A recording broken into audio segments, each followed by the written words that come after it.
can understand the language. Hello, everybody, and welcome to this month's webinar with the amazing Wendy Andrews. And Wendy is a pet bereavement counsellor from Scotland, so she's my neck of the woods, which is exciting. So if you cannot understand her accent, we might get a wee bit bad. I find that though, Wendy, when you're talking to someone like from the same type of place as well, you start getting broader in what you're talking, like how you're talking. It's worse when we get excited because we get higher pitched and faster. Which is probably going to happen this evening. I mean, it's already started post live, so God help everyone. But yes, so we're going to be trying to talk about coping mechanisms and coping strategies. So it is actually very serious. And it's not a laughing matter at all, as we all are aware. I'm sure every one of us here this evening, listening this evening, has at least one time in their life experienced loss. And I really wanted to get Wendy in to talk about it because it was just by chance you and I actually met, wasn't it, Wendy? Mm-hmm. Wendy and I both attended a lovely event in Glasgow. When was that? Was that a year ago? That was about a year ago, Stephanie. Yeah, that was the Dog Lovers show last year. Mm-hmm. That's right. Oh my gosh! Honestly, time flies. Time flies. So you had actually just kind of appeared at the stall and introduced yourself, and then that was it. So, stalker. You were not, but you did have a camera, so it was quite. But yes, a ninja, yeah. Ever since then, I've been really interested, and I did buy your book. What reminds us what your book's called? Sorry, I'm just having a slurp of my tea. Yes, I have my. Oh, and here's Pixie. How to recover from. Oh, I always forget what segment. How to recover from pet loss, supporting you on your journey to acceptance. And this is my my dog Pixie, who because I work online with my clients, she kind of thinks of herself as a bit of an emotional support dog. Hello, darling. She likes to come on and say hello to anybody I'm Zooming with or on a live with. She's probably going, who's that Egypt in the other end? Yes, your book. And I'll have to be honest, I gave your book. So my copy of your book is with one of my clients right now, who recently had to say goodbye to his geriatric Westie. And I had been grooming, how long had I been grooming Harry for? Maybe about 4 years or so. So you had quite a relationship there too. It was okay. I mean, like usually with groomers, we'll see them from puppies all the way right through, every life stage. So when we're looking at things from that perspective, the whole kind of grief process, we're going through that with every client that we're seeing, on a regular basis. And it's why this topic's so important, I think, for, the students here and myself as well included. And Harry, the Westie, it was actually very sad because he came to me and he was already partially blind at the time he came to me. So he was already quite a nervous wee dog. But over the last kind of year or so, he just deteriorated something awful, that way you just know when a dog's not 100% right. And so what we ended up doing was we started grooming from his home, which was a lot better, don't get me wrong, but there was just something there that was niggling. So I'd asked the dog parents, to go to the vets and just give another wee health checkup just to make sure. Anyway, it turns out he was diabetic, and they didn't know he was diabetic. So that was kind of the kind of onset of him just going downhill, and he went downhill really quickly. And then I got a text a couple of months ago just to say that he'd had to be put to sleep, unfortunately. And I swear that book that you have, I know for a fact I'm going to actually need to buy more copies of it, because I've already gave it away once before, and then every time I come across this sort of situation, I have every intention of giving the book as a kind of, I don't know, comfort, I suppose. I'm going to have to buy extra copies, and that means I could just gift it to them. It's actually a very good idea, guys, if you're looking to to kind of give something back to your clients after, you know, years of service, that might actually make a really nice gift. But yeah, I mean, your book is a wonderful resource for people who are experiencing grief. And like you know already, Wendy, I lost my dog last May. In fact, she was still here when I met you. So it was strange how you came into my life just around about that period. It was as though it was someone looking out for me above. But anyway, that's me on a tangent. I told you that would happen. But yes, so it's a very important. We all have that experience. Yeah. Yes, and I think when we're working as closely with animals, especially in our sector, if we have something that happens like that, it's really difficult to pick yourself up and then get on with things.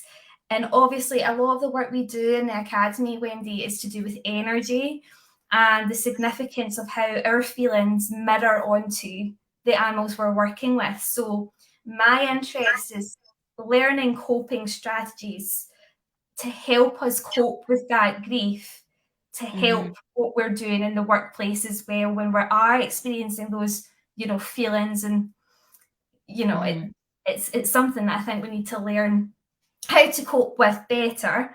Or if you think that it's not even recommended to work for an X amount of period of time, I don't know what you would recommend, but this is what we're here to talk about this evening, from someone that actually knows what they're talking about, rather than speculation is what I'm doing. So I'm going to let you take it away.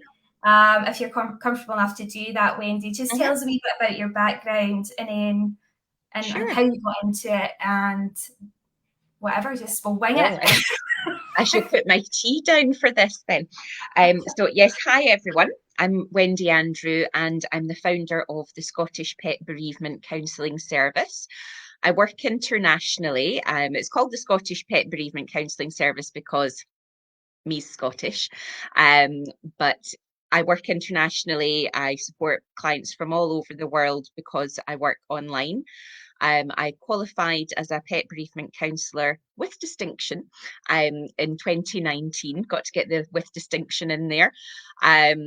So yeah, during the pandemic, I moved my service completely online and it's worked out an awful lot better. It's more efficient, and being part German, that really appeals to me, the old efficiency there. And as I say, I work with people all over the world, and I felt during the pandemic it was important to write my book, and I self-published because I felt it was quite time critical. So I didn't feel that it would be good to, you know, sort of like go through the traditional publishing process, which can be quite time consuming.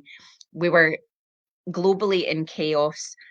Every day upsets were still happening, like pet bereavement, accidents still happen, natural life cycles ended, people were surrendering their pets because they couldn't look after them.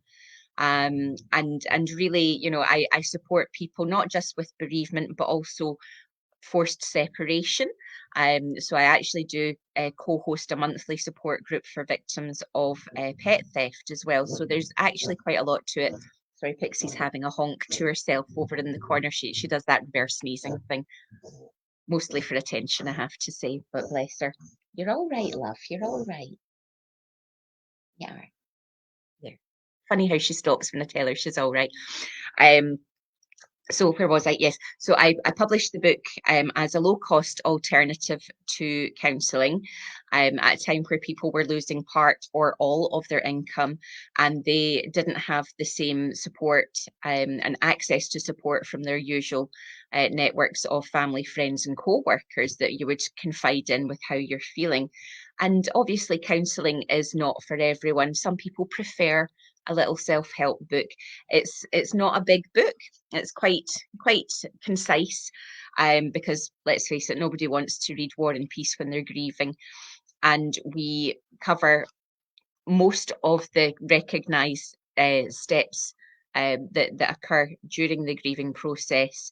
You may be familiar with the DABDA model, the 5 stages of grief, which is denial, anger, bargaining, depression, and then finally acceptance, which is why we're supporting you on your journey to acceptance. But with pet bereavement, there's also anticipatory grief, when you know that your pet is elderly, if they're becoming unwell. Anticipatory grief is horrible because everything just hits you all at once. However, in a way, it does prepare you for what's ahead.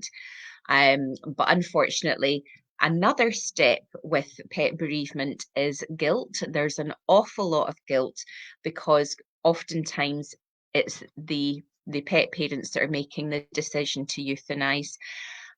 So there's an awful lot going on there. So it's a really important topic for me, and I just wanted to do more to support people. I became a pet bereavement counsellor with the intention of supporting my dog walking clients. I'm a dog walker here in Glasgow.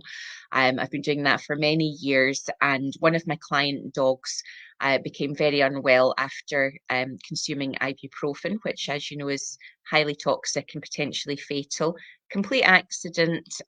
Again, huge amount of grief and guilt, and and anticipatory grief, obviously. Worry, distress, upset for my dog walking clients, and I just hoped that I was saying and doing all the right things to support them, but I wanted to learn more about it, and that's why I studied the subject, and it was purely with the intention of supporting my dog walking clients when the time comes, because like yourselves, it's a sort of cradle to grave service.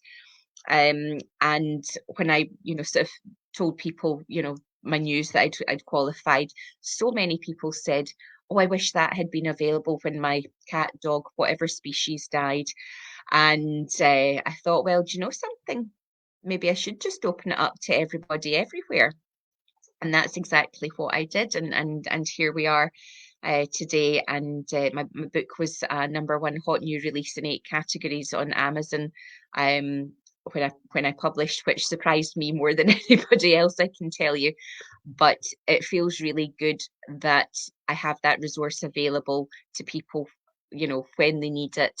And yeah, that's kind of how I came to be here. And obviously, I knew of Stephanie through social media and the work that she does. I'm a highly respected person in the pet industry, and when I had the opportunity to meet her, oh, you are fellow author. So when I saw that Stephanie was going to be at the Dog Lovers show, I had to go and introduce myself and just say I love what you're doing. Obviously, you can be a pet detective anytime you like.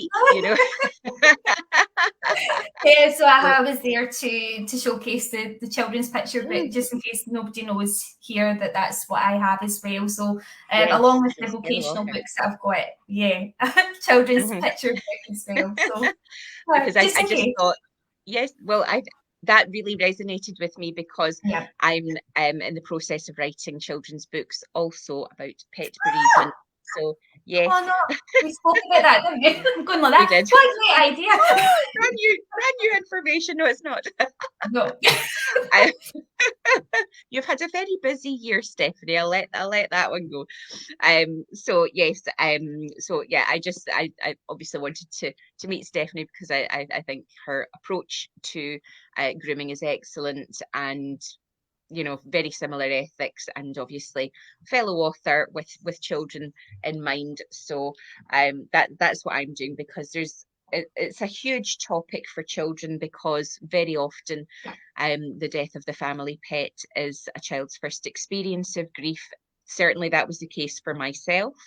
I had a Labrador Collie cross when I was little called Mandy, and she was very much like Nanny Darling from Peter Pan. Obviously, I'm Wendy, and she was, ever present everywhere we went. She went, and all my childhood photographs, she's kind of hovering in the background, making sure everything's as it should be, and she was just fantastic. and we were all absolutely devastated. So I really wanted to do children's books because I don't get many children as clients, because obviously people like to deal with that themselves as parents, and I totally respect that. However, there's a few things that people routinely do that I'm like, oh no, please tell me, because I'm probably guilty as well then. well, do not say put to sleep for starters, Okay. because that can cause an awful lot of, oh, hello, Pixie. That can cause, about to get battered in the face by her tail. That, hello, you're so beautiful. That can cause an awful lot of anxiety in children about sleep. They become very afraid of. It's so simple when you explain it, but it's basically can open worms everywhere. They become afraid of sleep, of the potential for going to sleep and not waking up. So they really fight against it. They become anxious about their parents going to sleep, their siblings going to sleep, their friends going to sleep, their grandparents going to sleep. Big old mess. So just avoid that phrase, put to sleep around children if you can. Yes, we don't like that phrase, do we? Adults only. So yeah, that's my biggest tip for Yeah. children, because it can cause an awful lot of distress. So it's better to be as honest and age appropriate as possible. And the Rainbow Bridge is a lovely alternative, I think. Yeah. It's very gentle, it's very soft. And that's something that I think is better used in that situation. And don't blame the vet. Don't say the dog was sick and the vet couldn't fix them, because it's not the vet's fault. And grief is bad enough. We don't want a child. So I need to blow my nose. I'm one of those terribly lucky people that gets hay fever in winter as well as summer. Those evergreens. And it's hard, isn't it? It's hard not to, in that anger phase, it's hard not to put the blame on vets, because you feel Very like much so. it's their job to save them. Mhm. Yeah, but Yeah. they can only do so much, and some cases are beyond saving, which is terribly tragic, but it is what it is. So the best thing to do is to be as honest and say, well, the dog was exceptionally unwell, and that was just their time to go. Yeah. So that removes that anger. Grief is bad enough. Let's not add anger into the mix, because children, are very emotional little creatures. They don't have the same powers of self-regulation that adults do. And another tip is inform the nursery or school teachers as well, Yeah. because very often the grief can come out as anger, or they'll act up, misbehave. The grief comes out in their behavior, Yeah. basically. So rather than your child getting a row and getting into trouble for being naughty, if the teachers are aware of the situation, they can be supportive and understanding and give the child the right support that they deserve under the circumstances, rather than getting a telling off, because that's not helpful at all. um, Lead by example as well. Show your children your tears. Don't Yeah. bottle it up, because that's teaching them. Children are little mirrors. Whatever you do, they do. So if you are open about your emotions, and you can say it's okay to cry, I'm upset, I'm crying, that's okay, let's do this together, then that teaches them that it's okay to let it out. And that's the best thing that you can do, is let it out. Ugly cry your heart out if that's how you feel. Sometimes I get clients who are so upset, I can't help but join in, and it can be draining. I'm not going to lie. It is emotional. But we're all human, and tears are a natural human response to a very, very sad event, because they are members of our families. I don't care Yes. what all these naysayers that promote disenfranchised grief, which is grief that's not supported or acknowledged in society. That's all you get. Another cat. It's only a dog. All Yeah. these people, I You kind of don't want get a to. day off your work. Yeah.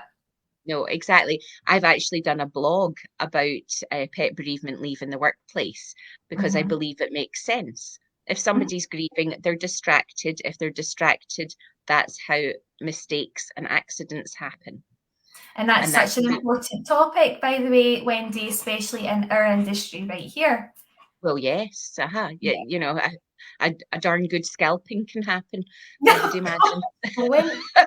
Well, I'll be honest with you, okay, so I'll be honest. I never scalped a dog, just in case you think that's where that's going. But no, when I lost Jessica and May, obviously I was pregnant at the time. So I was literally about to pop when Jessica was passed away. So she died on, I think it was the 11th of May. And then obviously I had Nicholas on the 24th of June. Now, I was intending on working the whole way through that pregnancy and then maybe giving myself like a week postpartum and then going back to it. But see, after losing Jessica, I had to cancel my clients. The day she passed away, that was me, and I didn't go back to work until a couple of weeks ago. Actually, I've not been physically grooming until a couple of weeks ago, and that's how long it's taken me to feel ready to get back into, because I had, you know what surprised me the most about the grief with Jess was that I suddenly felt guilty about all of the years that I dedicated caring for other dogs when she was in the house, where I could have been spending that quality time with her. So I kind of, in a way, resented a lot of my clients because I felt like I was giving too much to them, and I never gave enough to her. And that was something that really threw me off, actually, because I didn't expect those feelings at all, you know. Well, we have a wee technique that I learned from Dr. Emmy Vida Estacio, who is a fantastic psychologist, 3 times Amazon bestseller. Oh, nice. And I did her self-publishing Made Simple course. And one of the tips that she gave me when I was suffering from imposter syndrome, that horrible thing. Yes, despite my multiple magazine features, it doesn't get any better. It doesn't. You know, I still think I'm a bit of an arse, really. But if I can say that's right. But I just did, I suppose, didn't I? Yeah, no, it was the technique. Sorry, hay fever again. The technique is the TLC method. All right. So when you're having those negative thoughts, is it true? Is it logical? Is it constructive? That's a very good way of thinking about it, isn't it? Well intended or loving care. Yeah. Yep. Is it true? Is it logical? Is it constructive? And I guarantee you, with every negative thought cycle, it's a resounding no. Now, if we can observe Miss Pixie here for a moment, when I'm out walking group dogs, you know, she's only little, she doesn't come out in all the walks. She's only little, and this is what I'm certain she does most days. I don't have her on a webcam or anything like that, but I'm quite sure she's quite happy to see the back of me. And I can just leave her in peace to have her wee afternoon nap or whatever. And I know that, you know, she is fundamentally a lazy little dog and a bit of a diva. So I'm quite sure that she's like, right, okay, see you later. So to have the thought of, you know, I've spent all that time looking after other people's pets and neglected her. She's not neglected in any way, shape, or form. So that's not true. You've got to earn a living and keep, you know, the fur babies in the style to which they're accustomed. Yeah. So that's not logical. You just can't spend all day at home with it, much as we would love to. You know, my goal is to be a stay-at-home dog mum at some point. But, you know, still got to be in the, yeah, exactly. You know, we're not quite there yet. And is it constructive? Does that negative thought do you any good? Does it serve any purpose? No, it doesn't. No. It's your negative inner critic giving you a hard time. And it's so easy to give ourselves a hard time, even when we're not grieving. You know, we can be our own worst critics. And, you know, we just have to say, is that true? Is that logical? And is that constructive when we're having those thoughts? Oh, sorry, are you feeling abandoned again? Are you having a honk? She's having her say, Wendy. She's saying, bloody diva, I'll show you. I know. Spotlight on Pixie again. What can we say? Pomeranian Chihuahua. Oh, Diva traits of both. It's such an easy to remember technique, isn't it? TLC. Yeah, it really is. And you know, for yourselves, as pet professionals, you know, compassion fatigue, you know, does certainly affect a lot of veterinary staff. Yeah. You know, so there's an awful lot more to it. As a dog walker myself, you know, the whole purpose of me studying this was to support my dog walking clients, but I have to be mindful myself, you know, that some of the dogs that I walked have crossed the rainbow bridge as well. And, you know, the worst for me was Jake, the Black Labrador. I loved that dog so much. I walked him on the Friday and he was gone by the Tuesday. Oh, for goodness sake, yeah. And it was so sudden. And I come from a family of Kennel Club registered Labrador breeders. So that's why we have a darling Labrador. We had this discussion about your front cover at the event as well, how dramatic, and it's different to see that sort of front cover, isn't it? It's just a very fitting front cover. It's beautiful. I mean, it's black on black, isn't it? But I mean, it's beautiful. It's very effective. So that is myself. You did it yourself? Yeah, on Canva. Wait, bloody hell! Do you know, I spent an absolute fortune in my book. The first one at least. You know, I'll just hire you next time. I was in a hurry. I you know, it was. I wrote it and published it in 3 months. My gosh. I'm taking my time over the next one, to be fair, but that's a whole different ball game. Well, you have illustrations and everything for the children's ones. Yeah. Yes, yeah. There's going to be a lot in it, and I'm also going to be doing a journaling for pet loss workbook as well. I would have loved that. I've got one. Yeah, I've got one already that I send out to my clients that I have for counselling. But again, I'm like, well, do you know what? That should be available. Yeah, and that will even contribute to like a nice wee keepsake as well, because I think every dog parent has that kind of shrine, don't they? I mean, mine's just right there. So Jessica, to be fair, I carry Jessica's ashes in every room in the house. I feel like she should be there. I'll maybe let that go eventually, but she has. When you're ready. I'm not putting a timestamp on it anymore, Wendy. I mean, I burst into tears 2 days ago. Just took over me just suddenly. And I had been fine for ages up until that point. And the curious thing is, as well, my middle one, Joey, he's been kind of mentioning Jess an awful lot in the last week or so. And it's curious how together we've kind of both started that kind of grief again. It's as though she's back in our minds for some reason. And I don't know if it's approaching the first year anniversary of her being gone. But I found it quite interesting. Had the first Christmas without her. The first Christmas and the first birthday and that was tough. That was really tough. Yeah. That was so tough. There's no time limit on grief. No, there's not, and I don't think there's a set process either, to be quite honest.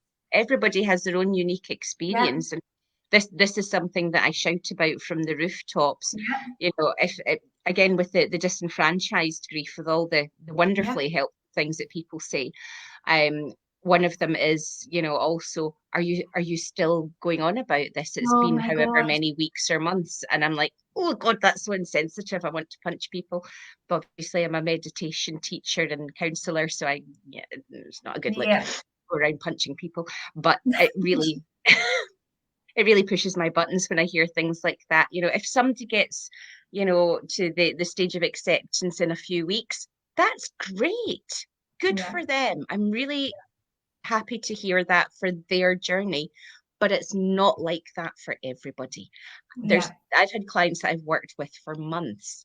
You know, one of my Facebook reviews It was a lovely gentleman, and he was just absolutely devastated, Mhm. devastated.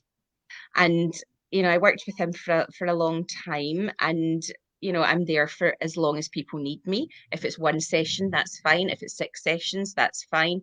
If it's, several months, that's fine too. Yeah. And so there's no time limit on it. Everybody's experience is different. Never compare your experience to somebody else's, worse somebody else's experience that to somebody Mhm. else's experience. It's ridiculous, Yeah. and it's so unhelpful, it's so insensitive, and it really invalidates somebody's experience. And Mhm. that's not okay. People deserve compassion and support when they need it, regardless of those people's opinions. These Yeah. people's opinions don't matter. Who cares what other people think? Yeah. What you feel is valid, and what you feel is okay. And we have to feel in order to heal. So we have to go through and acknowledge the feelings that we have, without masking them with drugs or Yeah. alcohol or whatever. Nourish your soul, set boundaries with people. If somebody is being insensitive, you know and starts talking to it, and you're like, I don't like where this conversation is going, Yeah. you are completely within your right to say, do you know what? I don't want to talk about this with you right now. Can Yeah. we do this another time? You Yeah. know, Yeah. Do you in know brackets, something? When I was emphasis with you. like that's I'll speak to emphasis, somebody else yeah. about it, but I'm not speaking to you about it. I don't want to You know? speak to you about it. When I was in labour, I don't know if you know this story, but when I was in labour with Nicholas, I had brought along with me Jessica's jumper that she had on when she passed. And it was my kind of way of having her there with me to experience that part of my journey. Because Jessica loved my children, absolutely loved the children. So she was obviously there for Jack and Joey, but just it really, really upset me she wasn't going to be there for Nicholas. So I was clutching this jumper when I was in labour. And one of the midwives had said to me, "What the hell is that on your hands? Like, what the hell is that in your hands?" And I said, "This is it's my dog's, it's my dog's jumper. She passed away." And she was like, "You can't have that. Like, why would you have that here?" And I thought, like, Why why would you would you not? even exactly? And so I had What to does up it with matter this. to her? Exactly, I had to up with this, and she's like, "Get that thing away from your face. You need to breathe." And I was like, "That, honest to God, if I hadn't been in labour, I think I would have went for her." But my husband, to be fair, give him credit, he actually did say to her, like, "You need to back off now. Like, if my wife wants that, then she's within her right to have that." So, but I couldn't believe that of all the times to Of say all the something people, like that, I was in a bloody healthcare labour. a healthcare professional saying that. Yeah, I know, but you could tell they were laughing about it. And and I said that I got really upset afterwards because I said to Scott, I was like, "Bet you that midwife went away to all the other midwives laughing. Oh, that crazy lady there has her dead dog's jumper. Like what's that about type thing?" But it's just so insensitive. I think that it's Completely. it's still quite an early thing. This, actually identifying it is real grief and it is valid and it is, they are extended members of our family. And there's just too many people out there that still just don't get it. And they think they can get away with saying things like that. It's heartbreaking. Yeah, that's why I am taking every opportunity that I can to try and normalize it. So I Yeah. really appreciate the opportunity to come here and speak today. And as we Wendy, you're preaching to the preached. You're right at home here. yes, We by just people. want to know. So you had tapped into earlier on how obviously working with people that are experiencing the kind of raw feelings of grief and how it obviously Mhm. has an impact on your well-being. Yes. How do Mhm. you cope with that? Well, certainly with Jake, I know we shouldn't have favorites, but he was one of my favorites. I'm not going to lie. I grew up with Labradors. I love Labradors. As I say, my parents were Labrador breeders, and I was really upset, Yeah, because wasn't expecting it. It was a bit of a curveball. In fairness, Jake's parents weren't expecting it either, and the most heartbreaking thing was they had a vet appointment. Now, this was a very un-Labrador thing to do. They had put his dinner bowl out with his food and then taken him to the vets, and then they got a diagnosis and they made the decision there and then to euthanize. And they came home and his bowl was full of food. And I was like, a Oh, Labrador left food. He must have been yeah, really ill, you yeah, know. Um, and so, as I say, they took a few days for themselves, and then they told me, and I was devastated. And I was thinking, he's best friends with Marshall the boxer. He's going to be missing yeah, him, and looking for him, yeah, and I was just like, oh my goodness, this is awful. I'm so upset about this. I loved Jake, and although, I'm slightly removed from that situation, I had a really close bond with him. I adored him. He was great fun. He was a brilliant dog to walk. He was, his recall was superb. He was just such a nice dog, friendly, played with everybody. If he wasn't feeling it, we walk in big open fields and he would take a wee bit of distance to yeah, himself, or he would just stand beside me because obviously I've kind of trained them all to know that I'm the safe space. And I was really upset, so it was one of those things that, I just thought, well, do you know what? Feel in order to heal, yep. and I That's a just good sat, catchphrase. yeah, I just sat with my emotions and went through them, acknowledged them, and thought, well, do you know what? Okay, he wasn't my dog, but I'm still upset. I'm actually feeling quite teary now thinking about it. But yeah, I did. I just kind of took a little bit of time out to process, and to say, well, do you know what? He was an amazing dog. He was so loved. They obviously didn't want him to suffer, you know, having got that diagnosis, and he could have lived, a little bit longer, but what would his quality of life have been? So we have to kind of go through that, all the questions that come up and answer them in the TLC way, you know, because we're like, you will, sort of ask questions, and it's natural to question things and say, oh goodness, well that was a bit quick, or should they have waited? Was there treatment available? But then you have to kind of say, well, do you know what? Not my business. That's their decision to make, not mine. Would I have made the same decision? Who knows? I adore that little diva that's now snoozing happily in the corner there.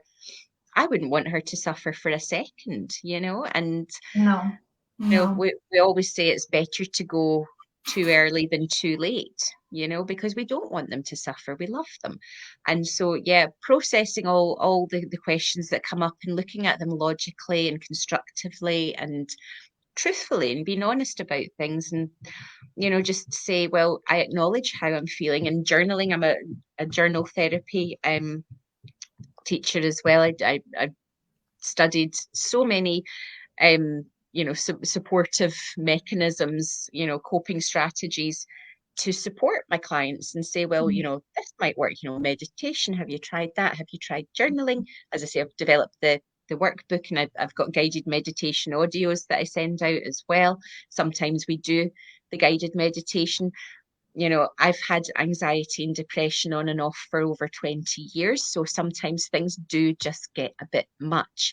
And I find that, every meditation that I do starts with 3 deep, nourishing breaths in through the nose and out through the mouth.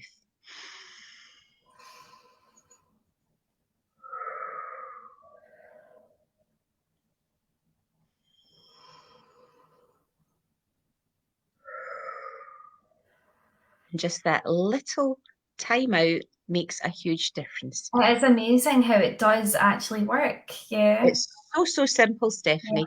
And, it just puts you back in control, that you're not, you just, Hyperventilating. Yeah, you just harness it, you take control of it, you slow it right down, you know. Yeah. Because, too much in and out, you get too much carbon dioxide, you get lightheaded, and it makes things 10 times worse, and you start to panic, and can't deal with this, hysterical. So if you can just say, well, do you know what, I'm actually feeling quite tight in the chest here for a minute,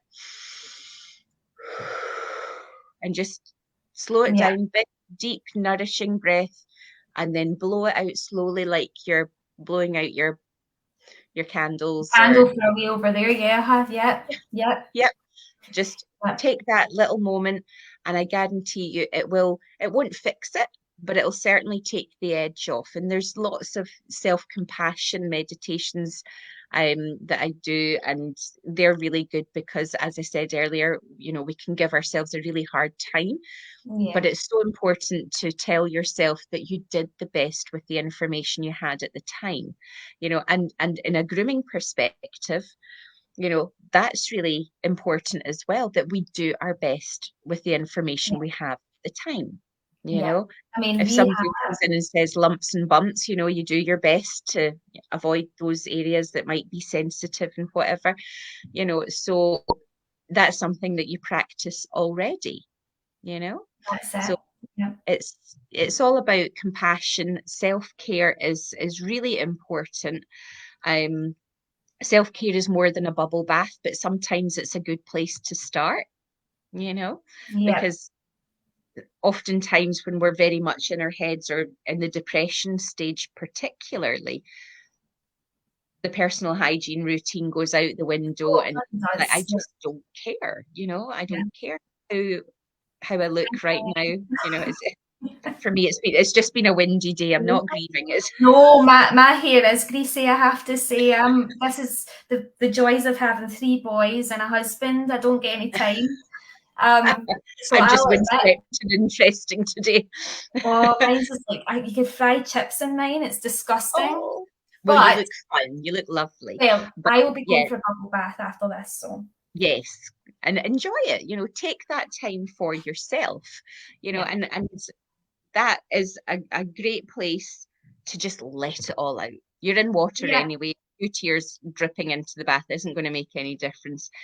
It's, most times a solitary activity for most people. And that's where you can just truly be by yourself. As I said earlier, ugly cry it out. Go for it. You have to ugly cry it out. I'm a huge fan of ugly crying, and I ugly cry. I red, puffy, snottery. Yeah. How these actresses do it with such elegance, I do not know it. That's certainly not me. Very much an ugly crier. But it's important to take that time for yourself. Take a time out. If as groomers, if you're feeling upset, if you get that news, like you said, you can't help but sort of project that. Something. It's and dogs are so intuitive. They know how you're feeling. They know us better than we know ourselves oftentimes. So but it's what really you tapped into again, Wendy, as well, is that the concentration's gone, and we really rely on our concentration as groomers. So if we are not of sound you could be mind, missing body language. exactly. There could be signs of tension that you're not focusing. You're on autopilot. You're just doing what you do that you've done for years. And you maybe miss something because you're in your own head. So if you need that time out and you're just like, I really need to take a beat here. Take that beat, take that minute, take however long you need, and I think pet bereavement leave in the workplace is really, really important, because that's how accidents happen, mistakes get made. It's really important to acknowledge what's going on. Sometimes we can get triggers as well, from news, from social media. Take a time out and set boundaries with those as well. You don't have to consume negativity in any shape or form. You can say, do you know what, I'm just going to leave that for today. I don't really feel like engaging on Facebook. The world's not going to stop rotating if you miss a few notifications. So if you need that time for yourself, go ahead and do it. That's okay. That's what I did. I took, I think, about 4 or 5 days off of social media before or even text messages. Like I think my family had been texting the entire time, probably worried sick, and I just didn't look at my phone at all because you're not in the frame of mind to take any comfort at all. You want to be engrossed in the pain. You just want to be in it.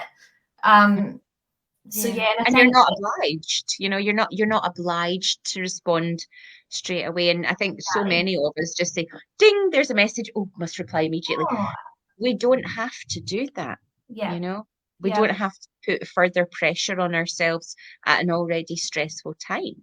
yeah. So to summarise then, Wendy, we're looking at taking a time out. We're looking at the TLC method, which I think is a really good one actually. And it's just acknowledging that we have to feel in order to heal. Yeah. Now, I think that they 3 tips there are certainly going to help a lot of people within this space, I think. But if they were wanting to explore those concepts more, you did mention you do online sessions and things as well, don't you? Yes, So I do. I Yes. would love to learn more about that as well. If you don't mind, just quickly share how that works. And what I'll do is if you can send me links and things, I'll pop them in this thread as well for students to have access to. Okay. We're all going to go through it if we haven't already, so it's really good to just have that there. And also a link to your books as well. And please going to keep me in mind for that children's book. I've probably already done it, a lot of the damage already. No, I'm sure not. But it's such a big topic that it's actually going to be a series. I love that. Mine's is a series as well, but I've still, do you know that way? It was like my first children's book. It was an absolute fluke. I literally wrote it over a morning coffee. That is how quickly it came. Yeah, it was like, oh, here's me. And it just came out me and that was it. And that was it, Bob's your uncle. I've went back to it trying to write a number 2 and I'm going, no idea. Do not know how to do it. Like it was just a one-hit wonder, I think. So you'll be about 30 Never. years before my next one. Is that true? Is that logical? And is that constructive to say it's a one-hit wonder? No, it is not, madam. Still, how do we go about getting therapy from? Yes. Well, if you want Wendy in your corner, there's an awful lot of information on my website. So that's www.thescottishpetbereavementcounselling service.com.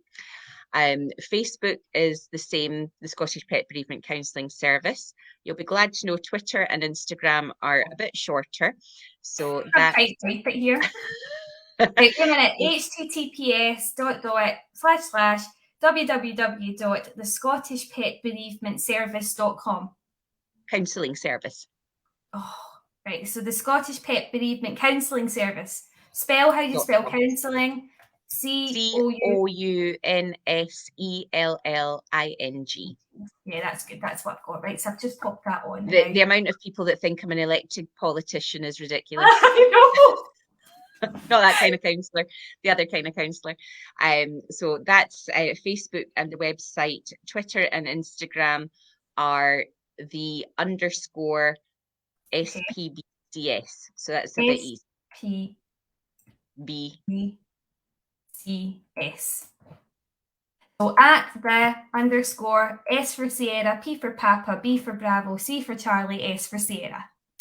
That's it. It's been put up on the comments as well. So yeah, that's where you can find me on my socials. The website has a link to a Calendly, and I offer free 15-minute introductory calls to see if people want to work together. So that can be booked on Calendly. Those are usually morning appointments before I go out on my walkies, and then counselling is after walkies because the dogs come first, obviously. So yeah, that's where you can find me on the website. There's information about pricing, there's blogs, there's a media page as well. So there's lots of interviews there, newspaper, magazine, radio, that kind of stuff. And your book's available on Amazon. And how much is it, Wendy? say £5.99, I think, for the paperback, and I think the ebook is £2.99, I think. Should be upping your Terrible. prices. I'm the worst businesswoman ever. I'm terrible. You need to just make the Kindle the same price as the paperback, and then maybe increase the paperback slightly, because you're not be making any money in that at all. No, I'll only make a couple of quid per book, but it's one of those kind of markets. I think that I'm very conscious of people thinking I'm exploiting grief, and that has been a couple of trolls have said that, and it's like, no, I'm trying to help. You just don't get it. Some people of a certain generation earn a living as well. You can't just give your time and expertise for free. And as you know, there's a lot of costs involved to self-publishing as well. Never going to make the money back, are we? No, probably not. I certainly won't. But again, that's not why I was doing it. It's more purpose driven than that. But yeah, it's yeah, it is what it is. People think I'm exploiting them when I'm actually trying to help. But those people are part of the problem. And I have to say that I do find increasingly that Generation Woke are so pre-programmed to be offended by things that they can't actually recognize when somebody's trying to be helpful. That's another little pet peeve of mine, no pun intended. Well, I've got the information up there for all the students to get access to you and find out more. Hopefully they won't need to book in an introductory call after this, though. This is probably a good measure of me already. The universe. Oh, is it? My goodness. My book has a universal link, because obviously Amazon has, the dot wherevers. So that is http double dotted right. thing, / my book .to my book and then .to. Okay. My book .to / recover from pet loss. Recover from. I've never seen that type of address before. Very clever, isn't it? Yeah, I'm going to need to get it from mine. Me and you're talking after. Yes, absolutely. It just makes it a bit easier to find in a sort of international marketplace. Listen to me sound fancy. Right, okay. Well, I've put that up then, so I'm going to investigate that later. I'll send you the link for the wee whatchamacallit that does that. My goodness. Actually, really easy. I can't believe that. I know, I didn't know that. I didn't know at all. Because it's all different for different places you go, isn't it? It's really confusing. But right, that's fine. Thank you so much, by the way, Wendy. It's been You're so welcome. Great. I mean, TLC, I'm going to have that ingrained in my brain forever. Yes. My biggest message is do what feels right for you and don't pay too much attention to other people. Self-care. Self-care, and and we've just had 10, 11 students join us in the last couple of weeks. And Unit 1 is self-care.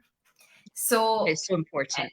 It is important, and I say that to everyone because I get quite a few students saying, but why are we talking about self-care when we're teaching dog grooming? And it's because it's everything. It really is. I mean, we're our most invaluable instrument, and if we don't service ourselves, then how do we expect to do a good job? So it's really... Can't pour from an empty cup. That's exactly it, yeah. And I think this topic particularly, although it is directed to pet bereavement and anticipatory grief and whatever, it's still very relevant to self-care. So, and it does, like you say, it also targets imposter syndrome and self-sabotage and all the different things that creep up and tell us that we're doing a stupid job or a bad job. And it's very relevant. So thank you so much for that. But we'll get you back on again when you've got your next children's book series. I can't wait. It'll be so good. It'll be so good because so many children just don't understand, and it's it's such a sensitive topic, and I don't think parents understand how to approach it either. I know personally for myself, I mean, I didn't know how to, I wasn't even in the frame of mind to tell the children when that happened. And coming home without Jess, knowing that they would know something was wrong, how do you even cope with that? So it's a massive topic. I'm so glad that you're taking that on to give us that resource. I mean, I've got 3 more dogs left, and it's absolutely devastating because you know what's coming. And that can impact your enjoyment of your time with those dogs because you're suffering anticipatory grief, and that's so understandable. But don't let it rob you of the present time that you have. That's another good tip, isn't it? Be more like a dog. Dogs are the masters of mindfulness. They're so present. They're so in the moment. You know, every dog walk they take in the park is the best walk they've ever had. You know, they max it out. They love life. Yeah. So be more dog and just be present, be mindful, and, you know, just enjoy the time that you have with your pets. Well, I think that's a lovely way to end this session this evening, isn't it? As I go away and have a wee ugly time myself. I know, you're like, what's the turtle in Kung Fu Panda? Oogway. You're like, Oogway. I've been called worse, Stephanie. I've been called worse. Oh, it's a compliment. He says something like, what was it? The past is history. Tomorrow is a mystery. Today. The present because it's a gift. Yes, see, exactly. See, you're Oogway. Okay, good night, everybody, and thank you once again to Wendy for spending some time this evening with us. If you have got any questions, or if you are struggling to deal with pet loss yourself at home, or if you have a client that is, you know, dealing with pet loss as well, please reach out to Wendy. All of the links are there on the thread, and I'm sure she'd be more than happy to talk with you for her 15-minute introductory session as well if you really need it. So please make use of it. But I'm sure that this is amazing for them. So thank you so much. And as you mentioned earlier, it's a great gift for people who don't know what to say but want to be helpful. You know, instead of saying the wrong thing, it's one of those, I don't know. It's okay to say, I don't know what to say, but I hope this helps. That, you know, that is what it is. I mean, I've passed that around to 2 people now, and and you're hoping that they give it back as well. But it makes so much more sense just to actually buy a couple of copies. I mean, what is that? You know, when you combine how much money you've had from that person throughout that entire lifespan, almost, just to have that there to say, like you say, we don't know what to say, but like you say, I hope this helps, and I'm sure it would bring a lot of comfort to a lot of people. So yeah, that is another idea. If you are struggling to help support your clients, then consider buying Wendy's book and gifting that to them, because that could be something that sets you out as well, that stands out. And I'm sure then that it would recommend you to all of our friends for having that personable approach as well. So it's if they do find that, you know, they feel ready to open their hearts and homes again to another pet, you'll probably get repeat custom for showing them that. You would. 100%. I know I would as well, to be honest. So thank you. That's it's a good gift idea. All right. So have a lovely evening, wherever you are, or day if you're in America, because you might well be, because we have students in America, Wendy. It's amazing. So yeah, I know. Have a wonderful day, whatever you're doing, and we will talk to you again very soon. Take care.